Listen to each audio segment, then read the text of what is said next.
হয়, আমি 2017 চনত গ্ৰীণ ডিমো আমাৰ এটা NGO আছিলে, সেই গ্ৰীণ ডিমোৰ উদ্যোগত আমি এটা নতুন কনচেপ্ট আমি আৰম্ভ কৰিলোঁ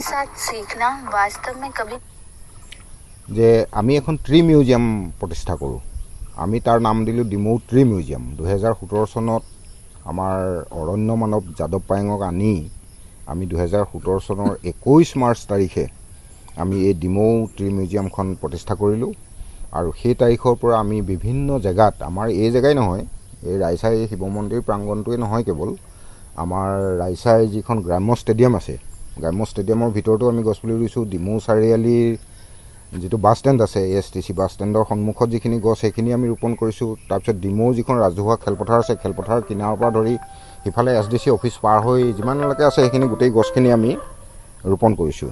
তাৰোপৰি বৰুৱা চাংমাইত যিখন পলিটেকনিক আছে, সেই পলিটেকনিকৰ ৰাস্তাৰ কাষৰ দুইখিনি গছখিনি আমি ৰোপণ কৰিছোঁ। এনেকৈ আমি বিভিন্ন প্ৰজাতিৰ গছ ইয়াত আমি সংৰক্ষণ কৰিছোঁ, ভৱিষ্যত প্ৰজন্মই যাতে এই নতুন গছখিনি চিনি পাব পাৰে। আজি আপুনি চাওক, সৌজোপা মহুৱা গছ, এইফালে এইজোপা চেৰি গছ, সেইজোপা ধূনা গছ, আপোনাৰ সেইজোপা ডালচেনি গছ, সেইজোপা আপোনাৰ ৰুদ্ৰাক্ষৰ গছ, এনেকুৱা এই গছবোৰ প্ৰায় হেৰাই গৈছে। ব্ৰহ্মথুৰিও আছে, বিভিন্ন হেৰাই যাব বিচৰা যিবিলাক গছ, ব্ৰহ্মথুৰি হওক, বনপিঠা হওক, থেৰেজু হওক, মানে টেপৰ হওক, এই গোটেই গছবিলাক আমি ইয়াত সংৰক্ষণ কৰিছোঁ, ভৱিষ্যত প্ৰজন্মই যাতে এটা চিনি পাব পাৰে। 2 নম্বৰ আমাৰ কথাটো হ'ল প্ৰকৃতিৰ সুৰক্ষা কৰা। এতিয়া যিটো গ্ল'বেল ৱাৰ্মিঙৰ ফলত বিশ্বত যিটো মানৱ জাতিৰ সন্মুখত যিটো সমস্যা আহি পৰিছে, মানৱ জাতি আচলতে এই গ্ল'বেল ৱাৰ্মিঙত ধ্বংসৰ একেবাৰে মৃত্যুৰ ফালে আগবাঢ়ি গৈ আছে। এনেকুৱা অৱস্থাত আমি গোটেই পৃথিৱীখনত অক্সিজেন অধিক উৎপাদন কৰিবৰ কাৰণে আৰু গোটেই পৃথিৱীখন সেউজীয়া কৰি ৰাখিবৰ কাৰণে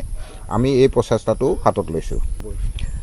গছপুলি ৰোৱাৰ কিছুমান পদ্ধতি আছে। গছপুলি এটা ধৰি লওক, এটা সময় আছে গছপুলিটোৰ, নিৰ্দিষ্ট এটা সময়ৰ ভিতৰত তাক বাহন যিটো গছপুলিটোৰ, সেই বাহনটো নিৰ্দিষ্ট সময়ৰ ভিতৰত হ'ব লাগিব।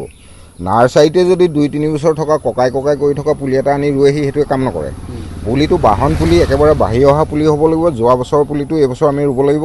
আৰু ৰোৱাৰ পিছত এটা পুলি ডাঙৰ কৰিবলৈ কমেও 5 বছৰ লাগিব। আৰু আমি এটা গোটা বাঁহৰ পৰা 3টা খুঁটা বনাওঁ, 3টা মজবুত খুঁটা বনাওঁ, যাতে খুঁটাটো 2 বছৰ যায়। আৰু খুঁটাটো আমি এনেকৈ ওখকৈ বনাওঁ যাতে পুলিটো নেট পাৰ হৈ বাঢ়ি গ'লেও তাৰ ওপৰত আকৌ এটা প্ৰটেকশ্যন দিব পৰা যায়। আমি এটা পুলিত 2টা বাঁহলৈকে আমি খৰচ কৰোঁ। 5 বছৰমান ট্ৰিটমেণ্ট দিয়াৰ পিছতহে গছপুলিবিলাক, এইবিলাক যিবিলাক গছপুলি দেখিছে, আমি তাক দৈনন্দিন মানে পৰিচৰ্যা দি থকাৰ কাৰণেহে এনেকুৱা গছ হৈছে। আজিকালিতো দেখিছে, চৰকাৰী উদ্যোগতে হওক বা অন্যান্য কিছুমানে এনেই গছপুলি ৰোৱা, সেইবোৰ গছ ধ্বংসযজ্ঞহে পাতে। বহুত পুলি আনি এনেই মিছামিছি ৰুৱেহি, কোনো কাম নহয়। 3টা জেওৰা খুঁটিত নেট এটা দি লগাই থ'লে গছপুলি হৈ নিদিয়ে নহয়। তাৰ নিৰাপত্তাটো লাগিব গছপুলিটো, আৰু সাৰ লাগিব, গোবৰ জাবৰ দি তাক এটা সময়ত যদি নিৰ্দিষ্ট সময়ৰ ভিতৰত পুলিটো ডাঙৰ কৰিব নোৱাৰে, তেতিয়াহ'লে সেইটো ডাঙৰ বৃক্ষলৈ কেতিয়াও ৰূপান্তৰিত নহয়।